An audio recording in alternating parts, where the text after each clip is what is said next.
우리가 읽은 본문 이 잠언서 15장 1절부터 18절까지 여기에는 의인의 모습 그리고 참된 이 지혜 있는 자의 모습 세 가지를 우리에게 가르쳐주고 있습니다. 잠언 전체 계속 반복되는 그런 내용이긴 하지만 그 중에 하나가 바로 훈계를 따르는 것. 5절에 아비의 훈계를 업신여기는 자는 미련한 자요 징계를 받는 자는 슬기를 얻을 자니라. 자기의 한계를 인정하고 그리고 하나님과 타인으로부터 겸허하게 책망과 권면 이것을 수용하고 들을 수 있는 그리고 객관적으로 이 말씀을 가지고 자기 자신을 평가할 수 있는 그런 사람이 어떤 사람이라고요? 지혜로운 자다 이렇게 말씀하고 있습니다. 그리고 또 한 가지는 마음을 잘 다스리는 것.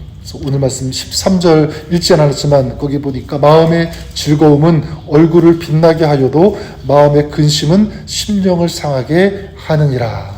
눈에 보이지 않는 이 마음의 즐거움이 밖으로 드러날 때 그럴 때 이 사람의 얼굴이 빛난다라는 거죠. 반대로 마음에 근심이 있다면 이 보이지 않는 심령, 그 영혼까지도 상하게 한다 이렇게 말씀하고 있습니다. 그러니까 이 마음을 얼마나 잘 다스려야 하는지 이게 너무 중요하다는 것을 우리에게 가르쳐 주고 있습니다. 그리고 오늘 같이 나누고 싶은 것은 첫 번째입니다.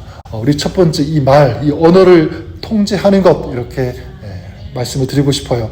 그래서 15장에서 가장 먼저 다루고 있는 것이 바로 이 말, 언어, 입술입니다. 1절에 보니까 유순한 대답은 분노를 쉬게 하여도 과격한 말은 너를 격동하느니라. 2절과 3절에도 계속 강조하고 있죠. 지혜 있는 자의 혀는 지식을 선히 베풀고 미련한 자의 입은 미련한 것을 쏟느니라. 4절에도 보면 온순한 혀는 곧 생명나무이지만 패역한 혀는 마음을 상하게 하느니라. 다른 번역으로 보면 따뜻한 말은 생명나무와 같지만 이 가시 돋친 말은 마음을 상하게 한다 이런 뜻입니다. 자, 이 언어, 이 말에 대한 이 가르침은 성경 곳곳에서 계속 반복되고 있는데요. 시편 18편에도 우리가 잘 아는 바와 같이 죽고 사는 것이 혀의 힘에 단련하니 이렇게 말씀하고 있고요. 신약에서도 예수님께서도 가르쳐 주십니다. 마태복음 12장에서 말은 심판날에 신분을 받기도 하지만 의롭다함을 받기도 한다. 이 말이 얼마나 중요한지를 말씀하고 있습니다.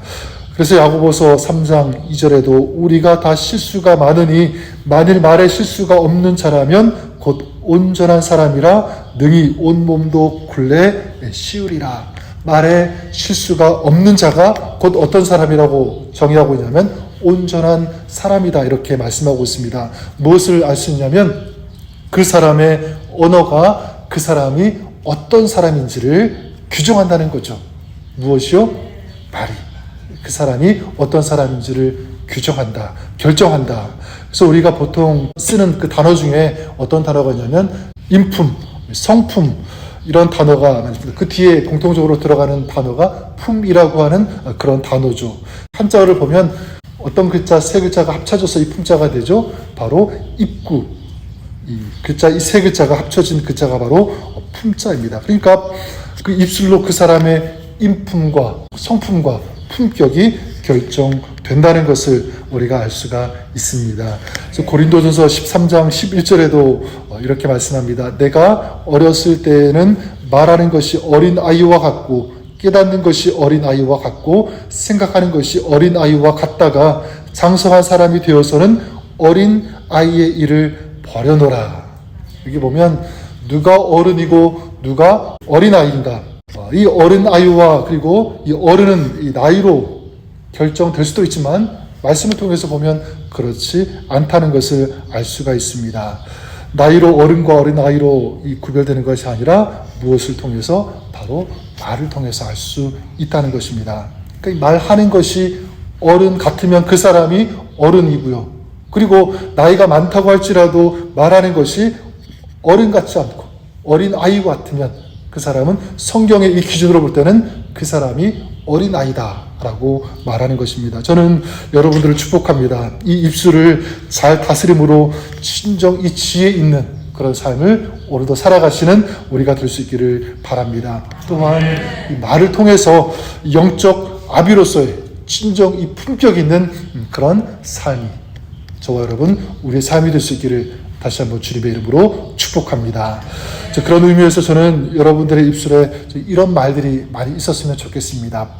우리가 잘 아는 바와 같이 칭찬하는 말, 인정하는 말이 그것입니다. 잠언서 27장 31절에 칭찬은 금 같은 사람을 만든다 이런 말씀이 있습니다. 그러니까 칭찬은 사람을 금같이 존귀하게 만든다. 그러니까 금 같은 사람은 태어나는 것이 아니라 만들어진다는 것이죠. 무엇에 의해서? 다른 사람의 말을 통해서, 이 칭찬을 통해서, 인정함의 말을 통해서. 그래서 오늘 우리 집에 돌아가시면 우리 가족에서 먼저 실천했으면 좋겠습니다.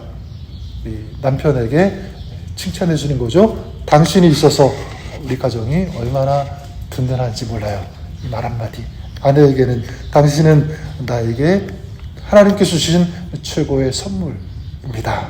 우리 자녀들에게도 너는 엄마 아빠의 최고 선물이야. 이런 말들. 똑같은 말이 아닐지라도 이렇게 또한 우리 이웃들에게 또 우리 교회 지체들에게도 칭찬하고 인정해주는 그런 말.